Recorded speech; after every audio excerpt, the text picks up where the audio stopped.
Ce pont est absolument gigantesque. Non, pas celui-ci, celui-là.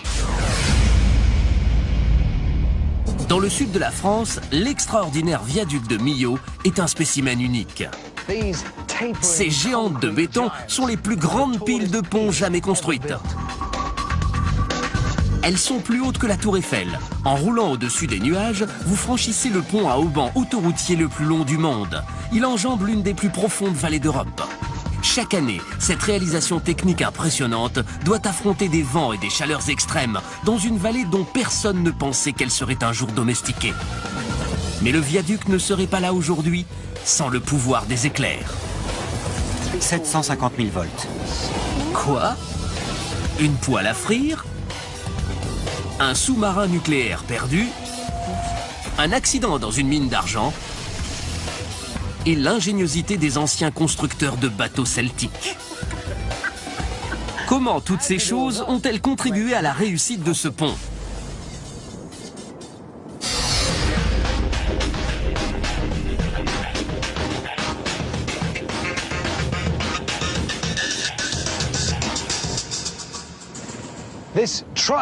Ce chef-d'œuvre d'ingénierie et de design se trouve dans le sud du Massif central. Il a été construit pour délivrer la petite ville de Millau d'une malédiction. Pendant 30 ans, l'autoroute qui relie Paris aux plages de la Méditerranée file vers le sud en traversant la campagne. Jusqu'à ce qu'elle atteigne cet endroit, la vallée du Tarn.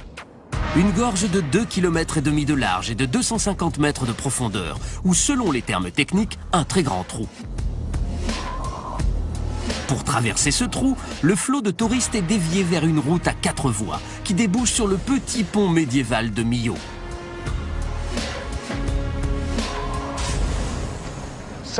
L'été à Millau était un cauchemar. Les rues étaient impraticables avec des bouchons de 3 heures et des queues de 30 km. Après 30 ans de chaos, il est temps de conquérir la vallée. Et en 2004, le pont le plus haut du monde voit le jour. Une travée géante, haute de 250 mètres.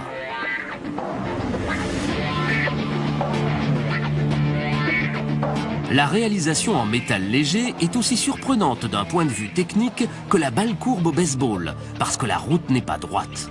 Elle enjambe la vallée en suivant une trajectoire arrondie. La courbe, dont le but est de maintenir les conducteurs en éveil, est un véritable casse-tête pour les ingénieurs. Ils doivent concevoir une structure de plus de 2000 pièces différentes. Pour découper rapidement autant de morceaux de métal avec précision, ils vont devoir maîtriser l'une des forces les plus puissantes de la nature. Mais pour commencer, et afin de savoir à quoi ressemble l'intérieur de ce puzzle de métal, la sécurité m'a accordé une autorisation spéciale. Ça, c'est le tunnel qui se trouve à l'intérieur du pont. Donc nous sommes maintenant pris en sandwich entre la route au-dessus et rien du tout en dessous. Et de l'intérieur, on se rend compte à quel point c'est génial. C'est creux. Ils ont travaillé dur pour qu'il soit solide et léger. Et pour y parvenir, ils ont dû utiliser des milliers de morceaux de métal qui devaient s'emboîter à la perfection, comme un puzzle géant, pour faire la courbe du pont. Et chacune de ces pièces de métal a été faite séparément en un temps record. Ça, c'est du challenge. Comment découper 2078 pièces de métal géantes avec une précision incroyable dans des délais hyper courts. Traditionnellement, on découpe le métal avec ça, un chalumeau oxyacétylène. Ça marche, mais c'est pas rapide et pas facile. Découper plus de 2000 panneaux de métal au chalumeau oxyacétylène avec précision est un cauchemar pour les ingénieurs. Surtout s'il faut rajouter 25 000 € par jour de retard, si les délais ne sont pas respectés. Donc, pour résoudre le problème épineux de la découpe, ils décident d'exploiter la puissance des éclairs. La foudre est un courant électrique qui génère jusqu'à 300 000 ampères. Avec ça, on peut faire fonctionner 24 000 bouilloires. De plus, quand elle se déplace dans l'atmosphère, elle peut modifier complètement l'environnement. Elle produit un nouvel état de la matière. Avec ça, on peut découper le métal rapidement. Et je vais bientôt découvrir comment. Pour commencer, je vais apprendre à maîtriser l'éclair. Cette machine appartient à un expert en effets spéciaux. Il va m'aider à devenir un paratonnerre humain et à contrôler une quantité terrifiante d'électricité. Mark Turner est mon maître instructeur. Mark, j'ai l'impression d'arriver sur le tournage d'un film de série B. Ça te plaît? Explique-moi ce que c'est. C'est une machine à éclairs. On appelle ça une bobine de Tesla. Ok. Ça produit des éclairs. J'aimerais que tu mettes ça. Oh, j'ai un costume. Bien sûr. C'est ça qui est rigolo. On dirait une côte de maille. C'est ça. On appelle ça un costume Voltrex. Ça te protégera contre les éclairs. Ok, il y a des trous dedans, j'enlève mes bottes. Les bottes et la veste. T'es absolument sûr de ce qu'on va faire? Pourquoi ça ne marcherait pas? Ton écharpe? C'est ma plus belle écharpe, attention. Prends-en soin, James. Mets un pied ici. Super. C'est la bonne taille, on dirait. La machine produit environ 750 000 volts. Quoi? Ce costume te protégera. Mais il y a plein de trous. C'est vrai. Tu me donnes ta main? Non. S'il te plaît. Le costume en métal va agir comme une cage qui va permettre à l'éclair de flotter autour de moi au lieu de me traverser. Enfin, en principe. Vas-y, redis-moi tout. Si jamais la côte de maille ne fonctionne pas, qu'est-ce qui se passe? Si ça devait te traverser, ce serait très mauvais. Quand tu dis bon, laisse tomber, c'est grave quand même. C'est très grave. C'est pas immédiat. Mais t'as peu de chance de t'en sortir. Merci, merci. Arrête de parler maintenant, Marc, s'il te plaît, n'ajoute rien. La bobine de Tesla augmente considérablement le voltage. Quand le niveau d'énergie sera suffisamment élevé, le courant circulera jusqu'à moi et je devrais pouvoir le diriger avec mon doigt. Et si je criais en remuant les bras? Tous ceux qui ont les oreilles sensibles doivent quitter la pièce. Tous ceux qui ont des implants auditifs ou des pacemakers ou des problèmes de cœur doivent quitter la pièce. On est prêt? Tu es prêt, Richard? Je me sens seul. Bon, on y va alors. Mark met un certain temps avant d'obtenir le voltage suffisant pour atteindre le niveau de celui d'un éclair. Ça va?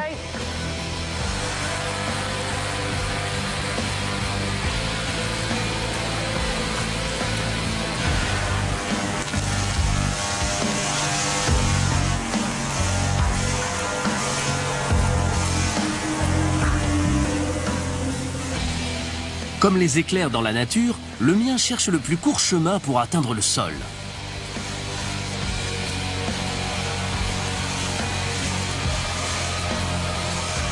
C'est une expérience absolument extraordinaire, comme si des millions de fourmis me parcouraient le corps.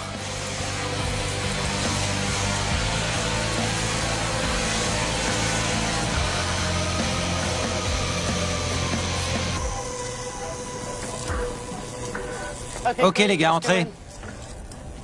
J'ai fait sortir des éclairs de mes doigts. Il n'y a pas moyen de continuer à faire ça naturellement? Malheureusement, non. Ça n'arrive que dans les films de super-héros. On peut donc contrôler les éclairs. Mais quel rapport avec les ingénieurs qui veulent découper rapidement et avec précision du métal? La réponse à cette question est aussi extraordinaire que les éclairs eux-mêmes, parce que l'énorme surtension électrique transforme l'air en un quatrième état de la matière, le plasma. Nous connaissons tous les trois autres états, le solide comme la glace, le liquide comme l'eau et le gaz comme la vapeur qui sort d'une bouilloire. Et nous savons tous comment on passe d'un état à un autre. Quand on chauffe un solide, on obtient un liquide. Quand on chauffe un liquide, on obtient un gaz. Et bien quand on chauffe un gaz avec une énorme surtension électrique, on obtient du plasma, le quatrième état de la matière. Le plasma, en fait, on en trouve dans tout l'univers. Le Soleil et les étoiles sont du plasma à l'état pur. Mais il est très rare d'en trouver sur Terre. Voici filmé au ralenti du plasma fabriqué par l'homme. Dès lors qu'on sait le maîtriser et le diriger, on peut utiliser sa chaleur pour découper le métal.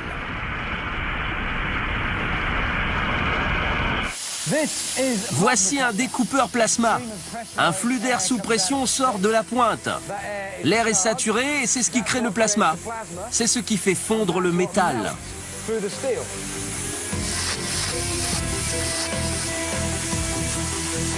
De même que l'éclair charge l'air et le transforme en plasma, le courant électrique dans le découpeur charge l'air et le transforme en jet de plasma, qui fait rapidement fondre le métal. C'est prodigieux cette vitesse. C'est 3 fois plus rapide que le chalumeau oxyacétylène. Je ne ressens pas de résistance. Je ne fais pas d'effort. Je me déplace simplement le long de la surface métallique. La découpe au plasma, c'est parfait pour les grandes constructions métalliques, parce que c'est plus rapide que l'oxyacétylène. Ça donne aussi un découpage beaucoup plus net, qui réduit le temps de finition et permet d'accélérer la production. Rien que de l'air et de l'électricité, le pouvoir de l'éclair. La découpe au plasma à grande échelle est le secret qui se cache derrière la fabrication du tablier du viaduc de Millau. Ici, l'entreprise Eiffel Construction Métallique, oui, Eiffel comme la tour, a découpé plus de 2000 panneaux en tout juste 2 ans.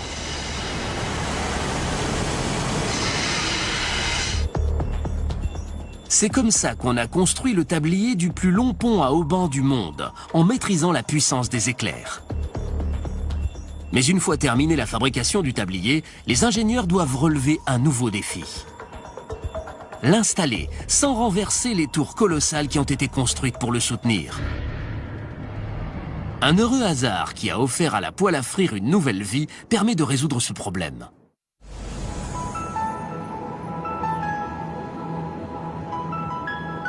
Les ingénieurs du viaduc de Millau doivent maintenant lancer leur route de métal au sommet des piles de béton géantes.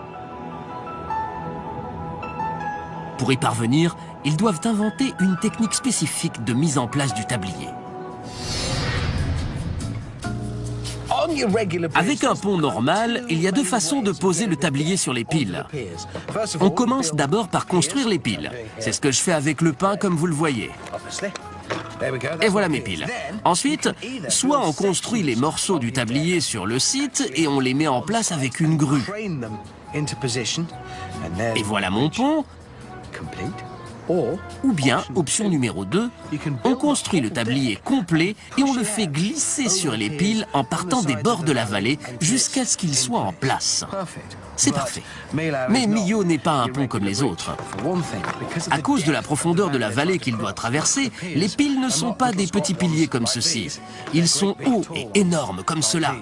Ce qui signifie qu'une fois qu'on a installé ces piles de 240 mètres de haut, le coût, la difficulté et les complications liées à l'utilisation des grues pour soulever les sections du pont sont immenses. Donc, on choisit la deuxième option. On fait glisser. Mais avec des piles de 240 mètres de haut, la force exercée par le tablier risque de les faire tomber. Et là, c'est la cata. Voici la solution des ingénieurs, un cric hydraulique spécial. Il est composé de 2 vérins géants qui glissent l'un sur l'autre pour soulever et déplacer le tablier de métal au-dessus des piles. Grâce à ces 2 vérins, le tablier est soulevé et déplacé en même temps, de façon à ne pas pousser les piles. Lorsque le deuxième vérin se retire, le tablier est abaissé et vient se poser sur les piles. Les 2 vérins peuvent alors recommencer la même opération. À chaque cycle, les milliers de tonnes d'acier avancent d'à peine 60 cm. Mais au bout de 15 mois, le tablier géant est installé exactement à sa place. C'est incroyablement simple, mais très ingénieux. Une petite précision, 36 000 tonnes de tablier font pression sur des vérins qui doivent pourtant glisser l'un sur l'autre. Pour que ça fonctionne, les ingénieurs ont dû utiliser la substance la plus glissante qui soit. En 1938, le chimiste Roy Plunkett, qui cherche à améliorer l'efficacité des réfrigérateurs, fabrique par hasard une poudre incroyablement glissante. Le PTFE, le polytétrafluoroéthylène, connu dans le monde entier sous le nom de la marque Teflon. Voici le nouveau téflon noir. Il ne laisse pas de traces. Même plusieurs heures après la cuisson, il se nettoie en quelques secondes. Pas de trempage, pas de grattage, couverture Teflon. C'est vraiment la matière la plus glissante jamais fabriquée par l'homme. Et ça, je vais vous le prouver. C'est là qu'intervient mon ami Warwick. Exactement. Quand je dis mon ami Warwick, c'est plutôt... Boris. Oui, Boris. Boris est un gecko. Il a les pattes les plus collantes du royaume animal. Voici Boris qui va réaliser pour nous le test du gecko sur un morceau de verre. Boris s'en sort plutôt. Et voilà. Ça, c'est vertical. Encore un petit peu. Voilà le test de la plaque de verre par Boris. Maintenant, testons le téflon. Effectuons le test du gecko. Je viens juste de réaliser que ça risque d'être un peu traumatisant pour Boris. Mais Boris ne pense pas à ce que vous êtes en train de penser. On utilise la poêle parce qu'elle est recouverte de la fameuse matière, pas parce qu'on va le faire cuire. C'est parti. Désolé, hein. Je ne lui en voudrais pas s'il sautait hors de la poêle. Allez, on fait l'essai. Il n'y arrive pas. Apparemment, notre matière anti-adhésive passe le fameux test de renommée mondiale du gecko. Garantie anti-gecko. Ce sera notre mot de la fin concernant le test du gecko. Le téflon, c'est vraiment très glissant. Passons aux choses sérieuses maintenant. Une fois le lançage commencé, impossible de faire demi-tour. Le PTFE est on ne peut plus efficace pour faire glisser l'énorme tablier de métal au-dessus de la vallée. Et tout ça grâce à la merveilleuse matière anti-adhésive qu'on appelle le téflon et qui a été découverte par hasard dans un laboratoire. Les ingénieurs devaient ensuite affronter un autre problème de taille. Comment construire les plus grandes piles jamais réalisées, chacune à un point précis dans le ciel, au millimètre près. La plus haute de ces géantes mesure 245 mètres, soit la taille d'un gratte-ciel de 70 étages. Quant aux 6 autres, on ne peut pas vraiment dire qu'elles sont petites. Il faut qu'elles occupent toutes un endroit très précis, au millimètre près. Elles n'ont pu être construites que grâce à la technologie des sous-marins de guerre de la guerre froide.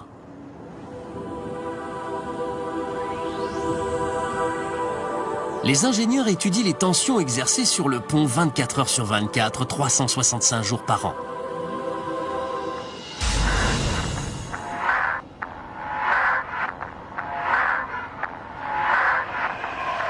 Voici la salle de contrôle où aujourd'hui des caméras et des capteurs enregistrent la circulation, le vent, la température et l'humidité. Mais à l'époque, quand le pont était en construction, tout cela était analysé d'encore plus près.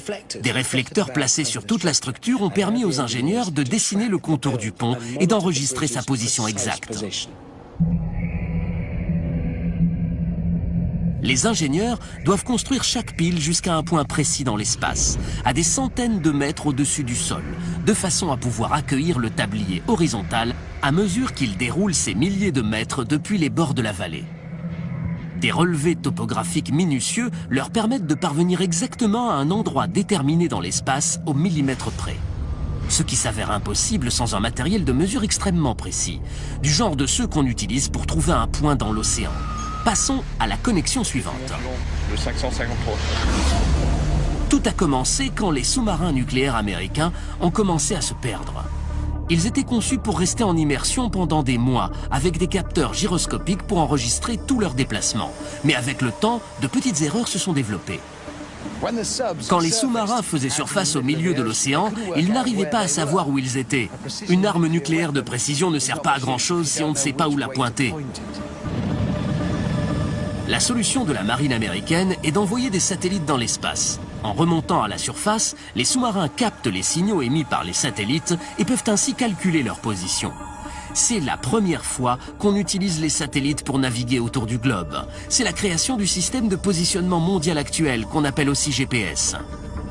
Mais comment ça marche en fait ? Et comment un signal émis à 20 000 km peut-il aider des ingénieurs à construire un pont au millimètre près ?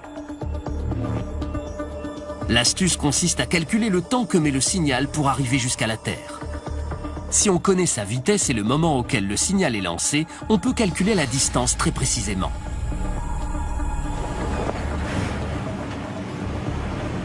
Pour voir comment ça marche, je vais rendre visite à John Shelton, un spécialiste en acoustique, dans un champ. Salut John. Salut Richard. Eh ben, me voilà, et franchement, je suis un peu largué. D'abord, comment peux-tu calculer ces distances? Qu'est-ce qu'on va faire? Tu sais comment fonctionne un GPS. Il y a des satellites dans le ciel qui émettent des signaux vers la Terre. Alors, selon notre position à la surface de la Terre, en mesurant le temps parcouru par ces signaux en provenance des satellites, on peut savoir exactement où on se trouve. Comme on sait exactement où sont les satellites, on peut calculer le décalage. Le seul problème, c'est que nous, on n'a pas de satellite. Alors, au lieu d'utiliser des signaux radio, on va utiliser des ondes acoustiques. Du bruit. Exactement. Bon, d'accord. On a donc besoin d'un joli bruit. J'ai ma voiture, je peux la faire démarrer, c'est un gros V8. Non, je crois qu'on a mieux que ça.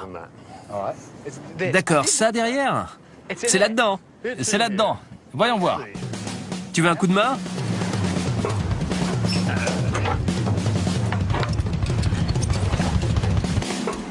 C'est plus bruyant que ma voiture.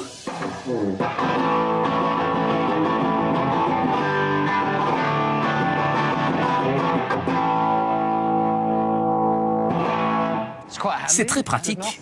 Ça te va? Oui. On a l'appareil ici. On va le prendre avec nous, on va faire le bruit et on va calculer le temps. Tu viens avec nous, Chris? À une température de 20 degrés, le son voyage à la vitesse de 340 mètres par seconde. En s'éloignant du camion et en s'arrêtant pour jouer quelques notes, on peut calculer le temps que met le son émis par les amplis pour arriver jusqu'à nous. L'ordinateur de John utilise le temps obtenu pour calculer la distance. Maintenant. D'accord, essayons ici. Oui, allez, vas-y.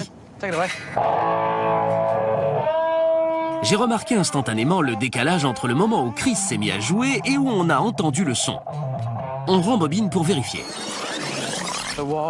Chris frappe les cordes et il y a un décalage avant qu'on entende le son en provenance des amplis.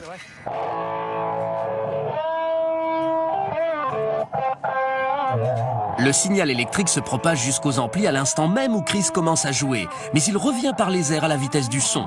Quand on s'éloigne suffisamment, le décalage est flagrant. L'ordinateur de John mesure le temps que mettent les notes de la guitare pour aller du point A, le camion, au point B, nous. À partir de là, comme on connaît la vitesse du son, on peut calculer la distance qui nous sépare de la source. Donc une demi-seconde de décalage signifie que nous sommes à 170 mètres des amplis, notre version à nous du GPS.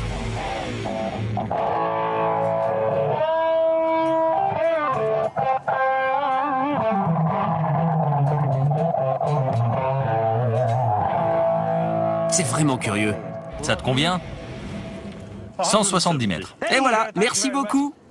Alors même si ce qu'on vient de faire avait l'air un peu bizarre vu de là-bas, en fait on utilisait un signal pour mesurer une distance. Et peu importe le signal, nous on a utilisé du bruit, mais ça peut être n'importe quoi. Si on sait à quelle vitesse se déplace le signal et le temps qu'il met pour aller d'un point à un autre, on peut se servir de cette information pour calculer la distance qui sépare ces deux points. Pas besoin d'un guitariste.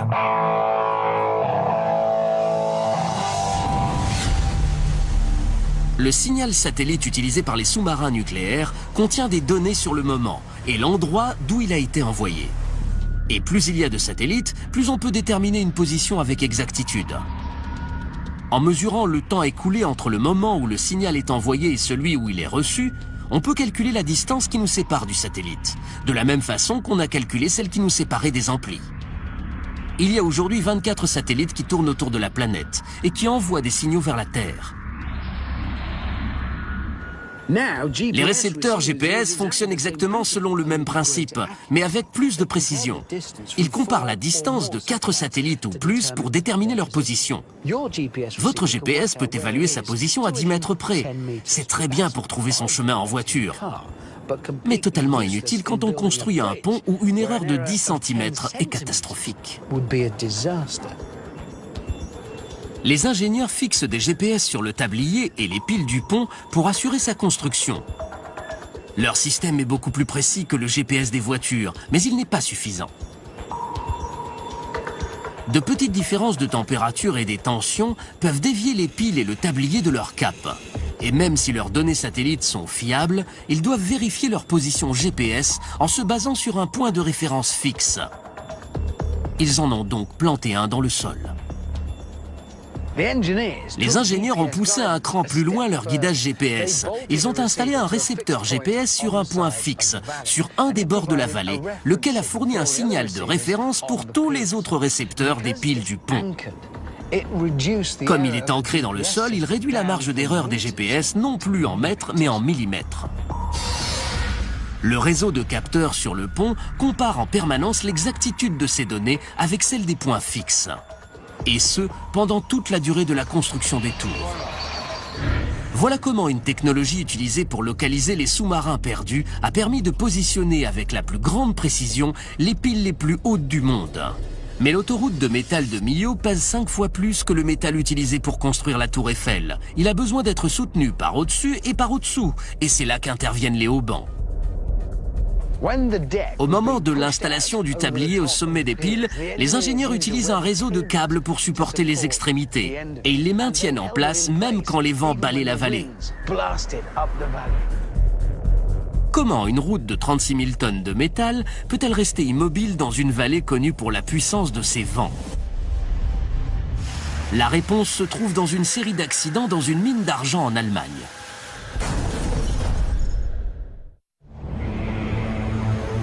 En hiver et au début du printemps, la météo européenne marche parfois sur la tête. Les basses pressions au-dessus de la Méditerranée aspirent vers le sud de la France l'air froid venu du nord. La vallée du Tarn est un couloir parfait pour acheminer les orages de montagne. Les vents ici atteignent jusqu'à 130 km/h. Les câbles du viaduc de Millau sont sérieusement mis à l'épreuve. Ce sont eux qui permettent au pont de résister. Mais s'ils existent, c'est uniquement à cause d'une série d'accidents dans une mine. Tout au long de l'histoire, les mineurs ont été contraints de remonter du fond des galeries des chargements de plus en plus lourds. Mais la tension exercée sur les poulies et les cordes utilisées peut se révéler dangereuse. L'homme fabrique de la corde depuis l'Antiquité et selon l'endroit où il vit, il utilise toutes sortes de végétaux pour la fabriquer. En Asie, une plante de la famille du bananier est utilisée pour faire de la manille. En Europe, on utilise majoritairement le cannabis, dont voici un parent pour faire du chanvre, entre autres choses. En général, la corde est fabriquée en torsadant des fibres végétales. Mais elle a ses limites. Pour comprendre les limites de la corde, j'ai décidé d'en casser une. Et le spécialiste en matériaux Clive Seviure va m'y aider. Bon, Richard, ici on a une presse hydraulique avec un capteur de pression. D'accord, ça va tirer ici, et ça? Ça va nous indiquer la force qu'il supporte. Et c'est la même corde qu'on utilisait dans les mines d'argent. Je vais démarrer la machine en appuyant sur le bouton vert. La corde se tend. La corde commence à s'étirer. Voici une corde de chanvre de 10 mm. Elle est à peu près aussi épaisse que mon petit doigt. On commence juste à augmenter la charge. On arrive à 30 kg. 30. La corde s'étire énormément. La charge augmente, on est à 100 kg. 200. On est maintenant à 260 kg. Et 300 kg. Elle se tend beaucoup. Ah ça y est, regarde. Et voilà, la corde ne cède pas brutalement. Progressivement, les fils de la corde commencent à se briser individuellement. Elle continue à supporter la charge jusqu'à ce que le dernier fil finisse par casser. Et voilà, c'est fini. 640 kg. Ça fait presque les 2 tiers d'une tonne. La façon dont elle casse est pratique. C'est vrai. Mais le poids auquel elle casse n'est pas terrible. La corde se casse progressivement. Les fils cassent, mais la corde soutient encore la charge. Ça ne cède pas d'un coup. Il faut qu'on essaie quelque chose de plus solide. Exactement. Pour gagner plus, les mineurs doivent extraire des chargements plus lourds et par conséquent, trouver quelque chose de plus solide que la corde. Voilà pourquoi des alternatives comme des chaînes en métal ont fait leur apparition. Le problème, c'est que contrairement à la corde, elles ont une fâcheuse tendance à casser d'un seul coup. Maintenant, je vais tester une chaîne en métal de 10 mm d'épaisseur, le même diamètre que la corde qui a lâché. Je vais filmer une équipe de pompiers qui remplit d'eau une benne pour en alourdir le poids. Vous êtes prêts à filmer? Ouais, allez-y!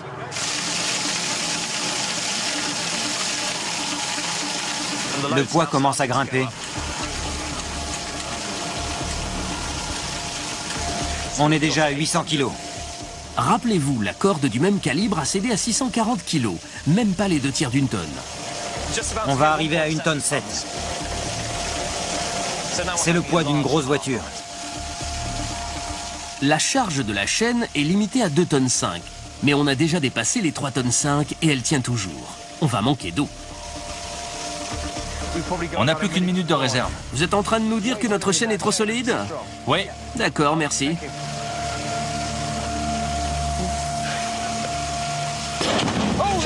Ou pas assez. 3790 kilos. Comme dans les mines, la chaîne supporte une charge beaucoup plus élevée que la corde, mais elle se brise brutalement sans prévenir. C'est parfait. Elle cède à l'endroit où les deux maillons se rejoignent, à l'endroit de la courbe. À quelle vitesse tu filmais? On enregistrait à 2000 images par seconde. Elle s'est donc cassée en moins de 5 millièmes de seconde et il n'y a eu aucun signe avant-coureur. C'était instantané. Voilà le coupable. On a trouvé le maillon dans l'eau et on voit qu'il a lâché ici. Ça signifie que l'endroit qui a cédé est le point faible de la chaîne. Exactement, c'est inhérent à la forme de la chaîne. Le matériau est ainsi fait que la tension a cisaillé le métal. Et cette tension, cette courbe, toutes les chaînes ont la même faiblesse? Toutes les chaînes ont la même faiblesse à cet endroit. Et c'est ce qui provoque la mort de nombreux mineurs. Exactement. Une défaillance si catastrophique et si rapide, qu'est-ce qu'on peut y faire? Oui, qu'est-ce qu'on peut y faire? Et c'est là qu'intervient une grande invention dans une mine d'argent en Allemagne. En 1829, Wilhelm Albert, directeur d'une mine d'argent à Clausthal, voit céder une chaîne brusquement sans prévenir. Et il décide de réexaminer les mérites de la corde.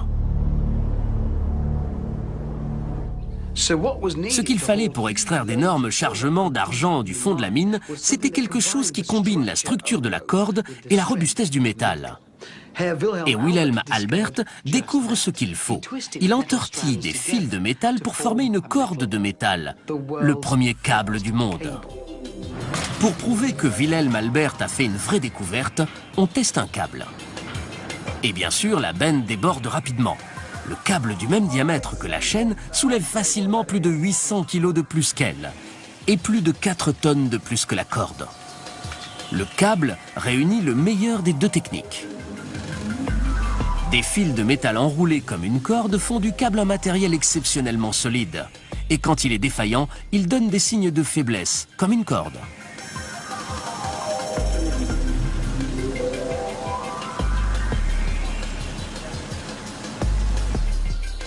De retour à Millau, les ingénieurs ont toute confiance dans la solidité de leur corde de métal. À un moment donné, pendant la construction, près de 170 mètres de tabliers sont suspendus au-dessus du vide à l'aide de seulement 6 câbles.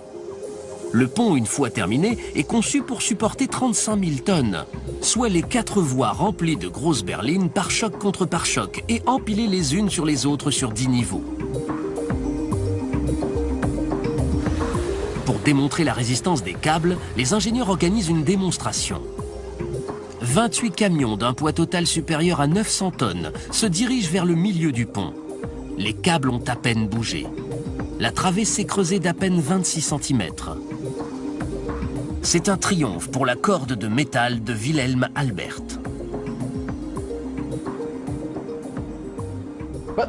Et ce n'est pas tout. Ce pont est conçu pour durer 120 ans. Seulement voilà, un câble vieux d'un siècle n'est évidemment pas aussi solide qu'un neuf. Mais si le pont est soutenu par des câbles, comment les enlève-t-on pour les remplacer sans que le pont s'écroule? La réponse réside dans la construction des câbles mêmes. Parce que vu d'en haut, ils ne forment qu'un seul bloc. Mais en réalité, chacun d'eux est fait d'un paquet de 91 câbles plus petits. Les voici. Chacun de ces câbles est constitué de 7 fils séparés.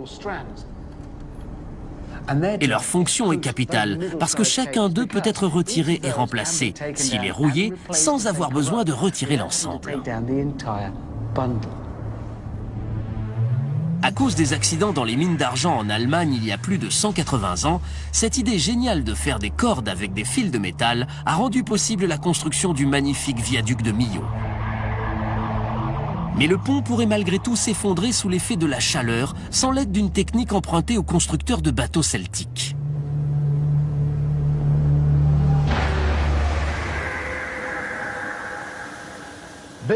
Construire avec du métal présente néanmoins un terrible inconvénient. Plus il fait chaud, plus il se dilate. Je vais vous montrer un petit exemple de dilatation du métal. Voici un bocal très résistant, dur à casser. Et voici un cylindre en métal. Je mets le bocal autour du cylindre. Je vais maintenant le chauffer. Et vous vous doutez sans doute de ce qui va se passer si je chauffe le métal et que le métal se dilate. Mettez du métal en contact avec de la chaleur, il se dilate. C'est un vrai problème quand il se trouve en contact avec un matériau beaucoup moins souple, en l'occurrence le verre. Et en attendant qu'il se produise quelque chose, réfléchissons aux endroits où l'on peut trouver de grandes quantités de métal en interaction avec un matériau qui n'aime pas plier.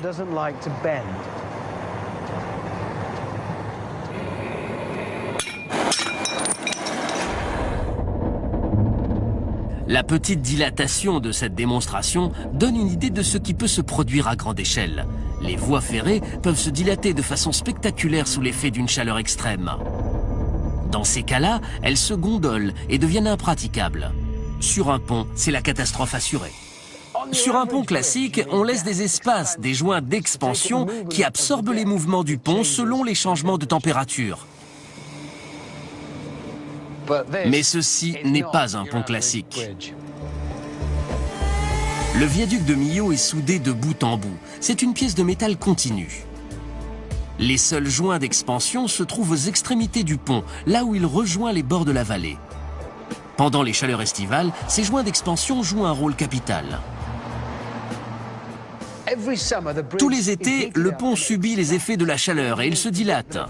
Selon les ingénieurs, à 40 degrés, il grandit d'environ 1,20 m et cette section est là pour lui permettre de se dilater. Les joints d'expansion au-dessus de ma tête permettent à la route de rester une surface continue, tandis que le pont avance et recule au-dessus de ses points de montage.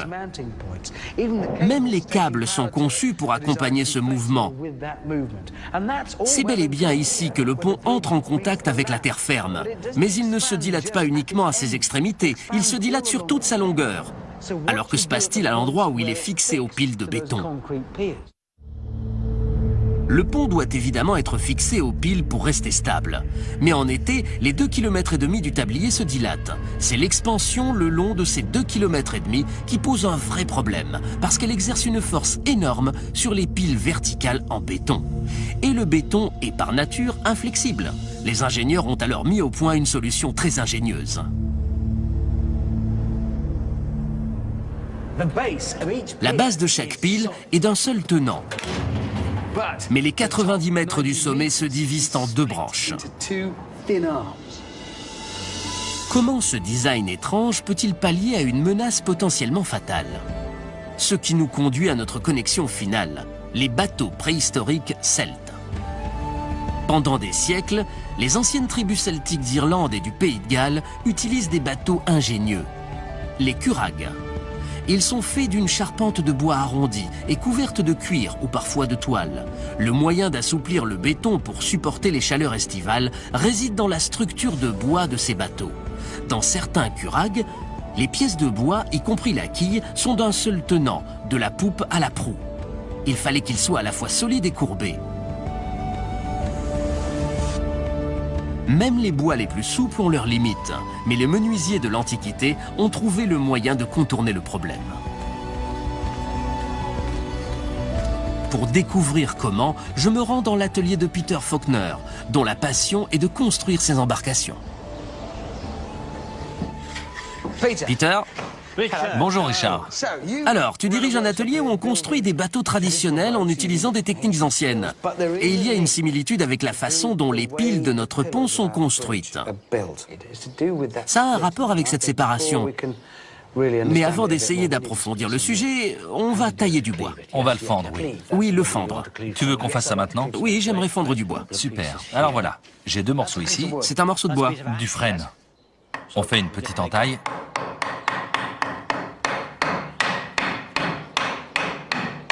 Je vais mettre un coin. pour le fendre. Oui, c'est ça. Tu veux taper? Avec plaisir. Tu vas bientôt y arriver. Ce ne sont pas des outils modernes, hein?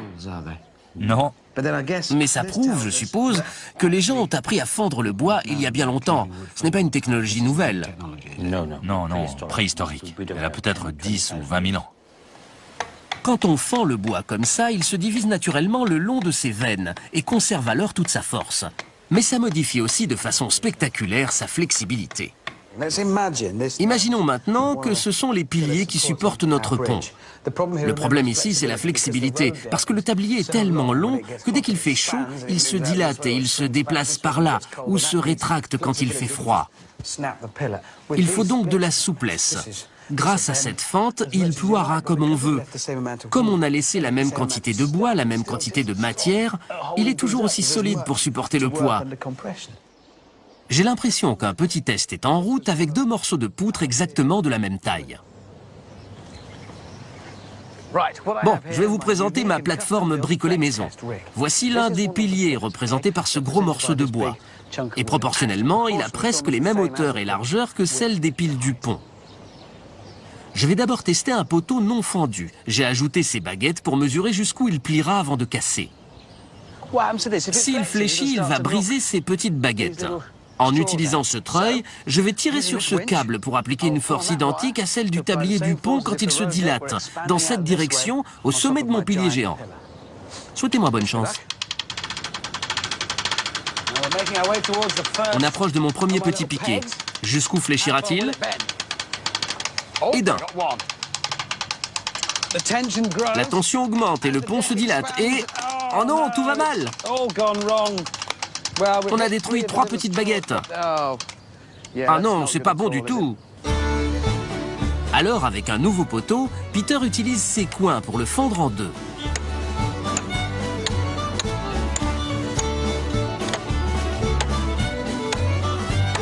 Ce poteau fendu résistera-t-il mieux que le précédent? On va simuler une nouvelle journée de forte chaleur sur notre pont. Le soleil se lève et chauffe les 2 km du tablier de métal. Il se dilate et pousse contre les colonnes. Cette fente dans le bois lui permet de fléchir. Il peut toujours supporter le même poids. Mais il tient le coup. Et voilà, ça fait 4. Je vais voir si je peux le remettre en place. Cette poutre fendue est allée 2 fois plus loin que la précédente sans se briser. Mais reprendra-t-elle sa position d'origine? À mesure que je relâche la tension, le test du pilier de bois montre qu'il résiste au stress sans dégâts permanents. Cette souplesse est le résultat de cette fente qui lui permet de plier. Il soutient toujours, mais il peut maintenant plier. Les charpentiers d'aujourd'hui pensent que les constructeurs de bateaux celtes utilisaient ce même principe pour leur curag. La quille était parfois fendue pour lui permettre de plier tout en restant résistante et robuste.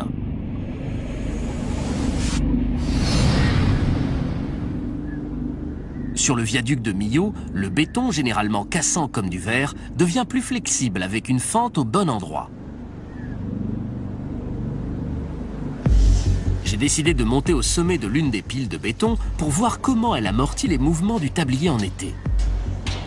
J'aurais pas dû faire ça. L'échelle est solide? Descendre l'échelle jusqu'à la petite plateforme d'inspection posée de façon précaire sur la plus haute pile du pont du monde est plus qu'effrayant. Beaucoup plus. Bon, je suppose qu'il y a un endroit quelque part par là où on peut attacher son harnais. Oh, la vue! Quelle belle vue! Oh mon Dieu!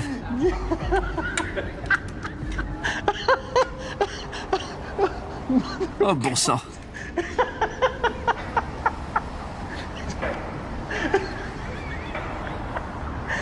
C'est génial! Si je m'évanouis, je suis dispensé?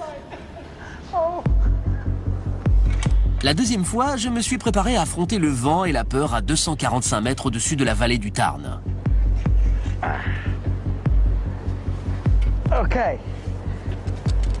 J'accroche ça où? Ah, je me sens beaucoup mieux. L'ingénieur Sylvestre Gallis m'explique tandis que je m'accroche à la vie pourquoi la forme en Y permet aux piles du pont de se déplacer. La forme en Y sur cette structure de béton rend le mouvement plus facile. Donc la pile est fixée au tablier en quelque sorte. C'est le tablier qui décide et le pilier doit bouger avec le tablier selon qu'il se dilate ou se contracte. Ingénierie grandiose, qui fait plier le béton, mais discuter architecture suspendue à 250 mètres dans les airs n'est pas franchement ma tasse de thé. Merci beaucoup pour les explications, mais je ne suis pas sûr de vous être très reconnaissant de m'avoir amené ici pour ça. On aurait pu le faire en bas. Dans la chaleur caniculaire du plein été, quand l'énorme tablier métallique du pont se dilate, ces piles fendues peuvent plier 10 fois plus que les tours de béton traditionnelles. Et quand la nuit tombe, le pont se rafraîchit, le tablier se rétracte et le pont reprend sa forme d'origine. Le clivage du béton est juste l'une des solutions lumineuses que les ingénieurs du viaduc de Millau ont utilisées pour triompher. Une victoire qu'ils célèbrent à juste titre. Ils ont voulu fabriquer un pont qui ne soit pas simplement un lien entre les deux bords d'une vallée. Ils ont voulu créer une structure qui, plutôt que de défigurer le paysage, y trouve sa place. Une sculpture dans une région de France prisée pour sa beauté naturelle. Et, si vous voulez mon avis, ils y sont parvenus. Pour parvenir à ce résultat, ils ont apprivoisé le pouvoir des éclairs. Ils ont suivi les sous-marins. Utiliser une découverte faite par hasard dans un laboratoire de chimie. Des câbles créés pour empêcher les accidents dans une mine d'argent en Allemagne. Et qu'ils se sont inspirés de la technique artisanale d'anciens constructeurs de bateaux. Le viaduc de Millau, une réalisation stupéfiante au style incroyable.